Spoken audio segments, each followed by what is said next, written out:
उपलक्ष्य में मिलेट्स का मेन्यू में पहला भोजन आपके विद्यालयों में वितरण किया जाएगा। और जहां आपके यहाँ सब्जी चावल, रोटी, दाल चावल सभी शामिल किया गया है, उसी तरीके से मोटे अनाज में जहां बुधवार और शुक्रवार में तायरी दी जाती है, उसमें खिचड़ी दी जाएगी बाजरे की। सब्जी युक्त खिचड़ी शामिल की गई है। और आज का हमारा यहाँ पर आपको प्रशिक्षण देने का मकसद यही है कि बच्चों की सेहत और बच्चों को जानकारी और आपको ये जागरूकता बच्चों तक पहुँचाना है। मैं आपके बीच इसीलिए उपस्थित हुई हूँ क्योंकि मिड डे मील एक ऐसी योजना है जिससे हम लोग बच्चों को उनकी सेहत से जोड़ते हैं और बच्चे इससे शिक्षा से भी जुड़े हुए हैं। आप लोगों को बच्चों को जानकारी घर घर यही पहुंचाना है कि बच्चों को सिर्फ स्कूल में नहीं, विद्यालयों में नहीं, घर में भी मोटे अनाज का उपयोग करना है। सभी बहनें मेरी यहाँ मौजूद हैं और मैं भोजन माताओं से ये आग्रह करूँगी कि आप लोग जो बाजरा जब तैयार करेंगी, बाजरा को लोहे की कढ़ाई में भुना जाएगा क्योंकि लोहे की कढ़ाई से उसके पोषक तत्व हैं वो आयरन माध्यम से और फाइबर बहुत ज़रूरी है, वो सब बच्चों को पहुँचेगा। हम लोगों को जब भोजन तैयार करना है उसको भूनने के लिए लोहे की कढ़ाई का उपयोग किया जाएगा, जो अब हमारे मुख्यमंत्री जी की प्राथमिकता में है मिड डे मील योजना में। जब हमारी ये खिचड़ी तैयार होगी तो आप लोगों को बाजरा भिगोना है, पूर्ण रूप से भिगोकर उसको भूनने की तैयारी करना है। उसके पोषक तत्व जब आप भिगो दें बाजरा उसको पहले धोना है, भिगोने के बाद उस बाजरे को धोने की तैयारी नहीं करना है। जो बाजरा जिस पानी में रात भर भिगोया हुआ है उसी पानी में उसको अगर उबालना है उसी में उबालना है, उस पानी को फेंकना नहीं है। आपका पहला मकसद बाजरे की पौष्टिकता को बरकरार रखना है। हमारे बच्चों को पौष्टिकता देना है तो बाजरे की खिचड़ी का इसी तरीके से उपयोग करना है। जो सब्जी है उसमें सब्जी युक्त खिचड़ी तैयार करना है। आज हम लोग इसीलिए एकत्रित हुए हैं कि कुछ अब जो हमारी अध्यापिकाएं हैं जो अपने यहाँ पाक कला प्रतियोगिता रखती हैं, उसमें बच्चों को आप लोगों को बताना है। जो बच्चे घर जाकर मैगी खाने की जिद करते हैं, ऐसा नहीं है कि वो मैगी नहीं खाएं, मैगी एक ब्रांड का नाम है। हम मोटे अनाज से मैगी तैयार कर सकते हैं। मोटे अनाज में ज्वार और रागी को शामिल करके हम मैगी तैयार कर सकते हैं, हम केक तैयार कर सकते हैं, हम आइसक्रीम तैयार कर सकते हैं। हम लोग बहुत सारा हमने अभी मिलेट्स पर एक इवेंट किया था जिसमें हमने टिक्की में आलू का प्रयोग नहीं किया, समोसे में आलू का प्रयोग नहीं किया और डोसे में हमने किसी तरीके की दाल चावल का प्रयोग नहीं किया। हमने मोटे अनाज से उसे तैयार किया है। आप लोग ये मैं अपने हम लोग करीब 1 साल से इस पर लगे हुए हैं क्योंकि सरकार की मंशा मिलेट्स को आप लोगों तक पहुंचाने में लगी है। ऐसा नहीं, आप लोग जो भी अभी हमारे यहाँ फेस्टिवल आ रहे हैं, जो त्यौहार आ रहे हैं, अगर आप लोग बच्चों में कोई प्रतियोगिता रखते हैं, रंगोली प्रतियोगिता रखते हैं, उसमें आप मिलेट्स का प्रयोग करके बच्चों को रंगोली के माध्यम से बताइए कि मिलेट्स का आपके जीवन में क्या उपयोग है। क्योंकि हम लोगों को सबसे ज़्यादा कैंसर की बीमारी से लड़ने के लिए बाजरा महत्वपूर्ण है क्योंकि बाजरा में विटामिन बी और एंटीऑक्सीडेंट पाया जाता है और हमारे बॉडी में अगर ये सेल्स की कमी होती है तो वो है मोटे अनाज की वजह से। हम लोग सोचते हैं कि पहले जितने अध्यापक यहाँ बैठे हैं उनके भी पहले आप देखिए वाटर बॉटल कोई भी स्कूल लेकर जाते थे, नहीं जाते थे। बहुत कम ऐसे मिलेंगे जो स्कूल वाटर बॉटल्स और अच्छा अब हम बच्चों का इतना ध्यान रखते हैं और सभी चीज़ें हम लोग साफ सफाई के द्वारा देते हैं। तब भी हमारे पास यही कंप्लेंट आती है कि अगर सर्दी का मौसम स्टार्ट हुआ तो हमारे बच्चा ज़्यादा बीमार हो जाता है। अब बहुत ज़्यादा उसको सहनशीलता नहीं है मौसम बदलने की, लेकिन उसकी गलती हमारी है क्योंकि हम लोग बाहर का विदेशी सब चीज़ अपना चुके हैं, लेकिन हमारे यहाँ मौसम बदलते हैं, मौसम के हिसाब से हमारे यहाँ परिवर्तन है। हम लोग बर्गर पिज़्ज़ा उस पर डिपेंड होकर नहीं रह सकते। हम लोग अपने बच्चों को जल्दबाजी में 2 मिनट की मैगी बनाकर देते हैं क्योंकि बच्चा रो रहा है, बच्चे ने बोल दिया मैगी, क्योंकि सब लोग अपने मोबाइल में बिजी कर दिया है।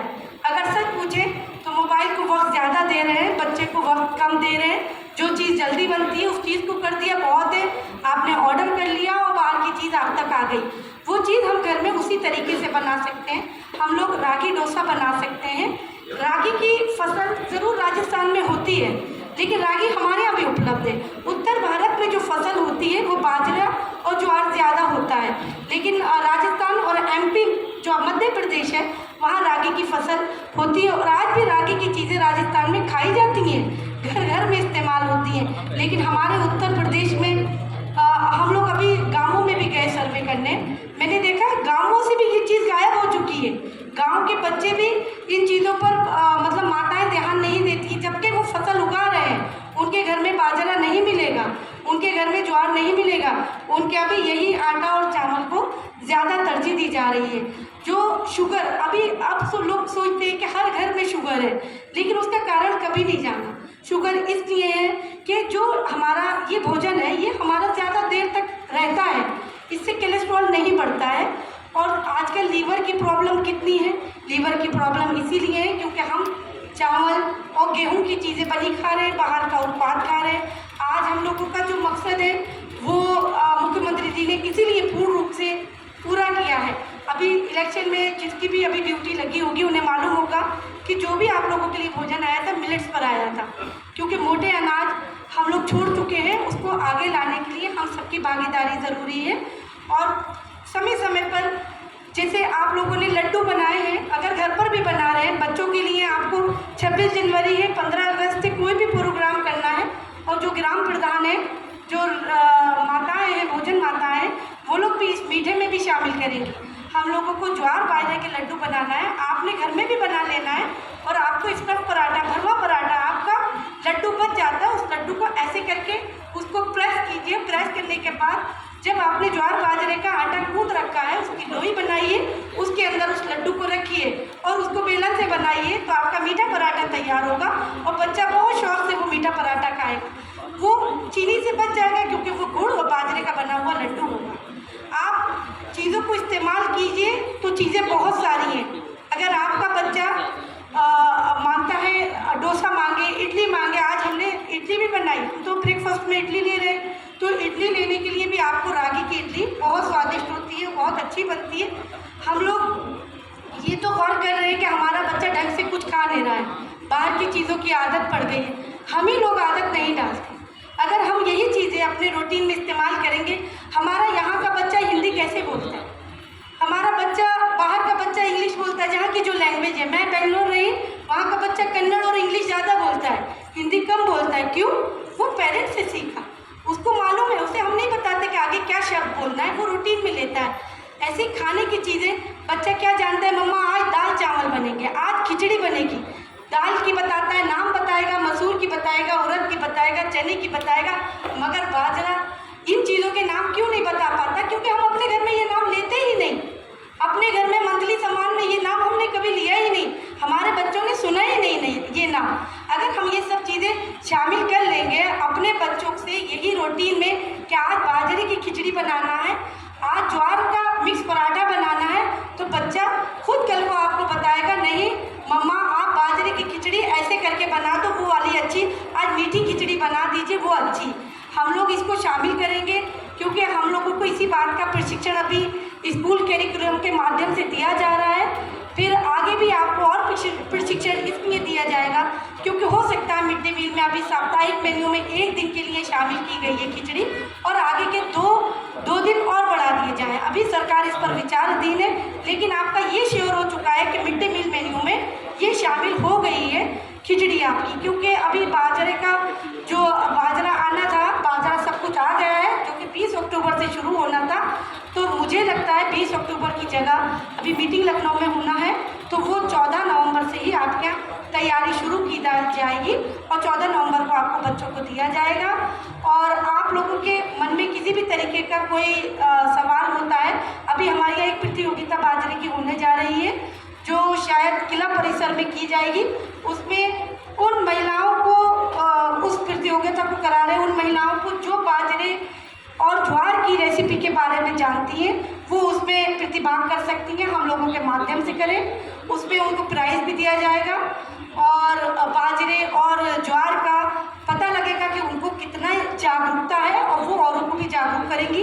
इस तरीके की प्रतियोगिता हम लोगों ने और जिला अधिकारी महोदय ने तैयारी की है कि प्रतियोगिता रखी जाए, जिसमें उन महिलाओं को ये सिखाया जाए और वो दूसरों को ये सिखा सके कि बच्चों को आइसक्रीम, केक, पेस्ट्रीज, कुकीज़, सारी चीज़ें और पिज़्ज़ा, उनकी मनचाही चीज़ें हम मिलेट से दे सकते हैं। आप लोग ये सोचते हैं बस 2 नाम आते हैं, ज्वार रोटी, लड्डू, नहीं, इसके अलावा आपके बच्चे अगर चॉकलेट कुछ भी खाते हैं तो वो हर चीज़ मिलेट से बन सकती है। हमारे पास 127 रेसिपी अभी तैयार है, जो कि हम अभी हमने इवेंट किया था, उसमें भी हमने 36 मिलेट्स की रेसिपी तैयार करके उस इवेंट में लगाई थी।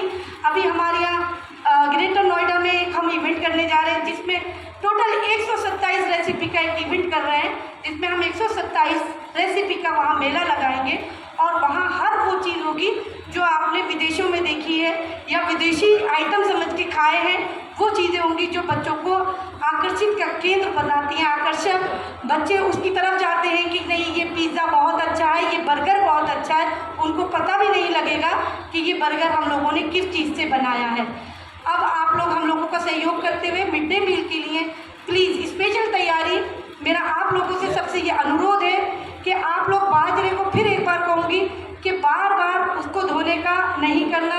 ये स्पेशल तैयारी हो रही है मिड डे मील के लिए, तो मिड डे मील की ही वजह से आपका ये प्रशिक्षण तैयार किया गया है, क्योंकि कम दिन है और आपको तैयारी ज़्यादा करना है। जिस तरीके से बच्चों को खिचड़ी घर में दी जाती है कि बागम बाग में बनी हुई वो खिचड़ी नहीं देना, उनके पौष्टिक तत्व का ध्यान रखना है, क्योंकि बच्चों को फाइबर की भी ज़रूरत है। आजकल आप देख रहे हैं बच्चों को तरह तरह की बीमारियाँ, जॉइंटिस से बच्चे जूझ रहे हैं, डेंगू से जूझ रहे हैं। मैं अपना ही किस्सा आपको बताती हूँ। जब मेरा बेटा यहाँ पर मेरा बेटा बहुत क्रैम्प में पैदा हुआ, तभी डॉक्टर्स ने कहा कि ये चल नहीं पाएगा। कुछ डॉक्टर्स ने कहा कि इसका ब्रेन ही नहीं बनेगा। तब भी क्योंकि मुझे लगा कि मेरे 21 साल बाद बेटा हो रहा है, तो मेरे लिए बड़ा टेंशन का सबब था। तो मुझे लगा कि अब मुझे क्या करना है, लेकिन मैं एक गाँव की बहू हूँ, तो मैं डिस्ट्रिक्ट बदायूं की बहू हूँ गाँव की। तभी मैंने वहाँ लोकल लोगों से सलाह ली, तभी उन्होंने मुझे बताया कि सीड्स और मोटे अनाज का प्रयोग करेंगे, ये डॉक्टर्स का कहना यहीं रख दे। मेरा बच्चा, जब मैंने दूध में भी मिलेट्स को शामिल किया, पीस कर उसमें हर चीज़ वही डाली, मोटे अनाज का सेवन, 9 महीने का बच्चा हुआ, 8 महीने का बच्चा हुआ और रागी की खीर चटाना शुरू करी। आज मेरा बच्चा रेस में नंबर 1 आता है, ब्रेन का इतना तेज़ है कि 8th क्लास की मैथ्स निकालता है और प्राइज लेकर आता है। 8 साल की उम्र में डॉक्टर ने कहा था ये कभी चल नहीं पाएगा, 9 महीने का बच्चा चलते चलते आज तक माशाल्लाह से नहीं रुका है, क्योंकि मैं उसको जब से मैंने अपने गांव की बहू होने का फ़ायदा गांव से सीखा, मिलेट्स की चीज़ें खिलाती हूँ, मिलेट्स में वो जानता है।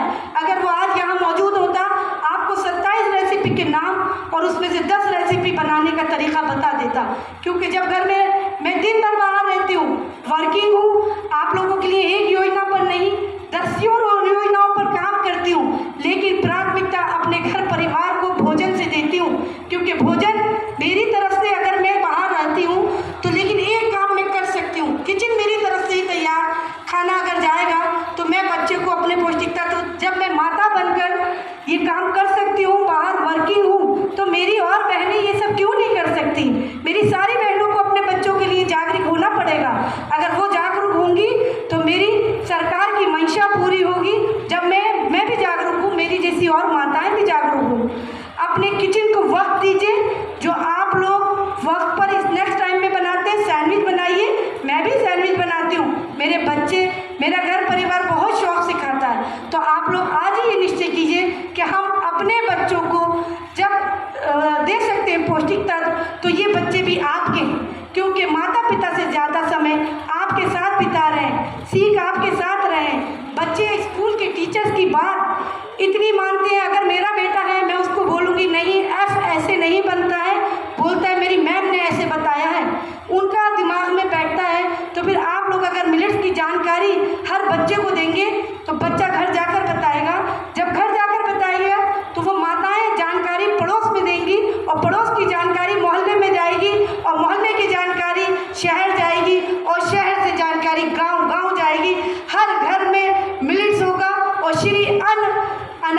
चर्चा होगी और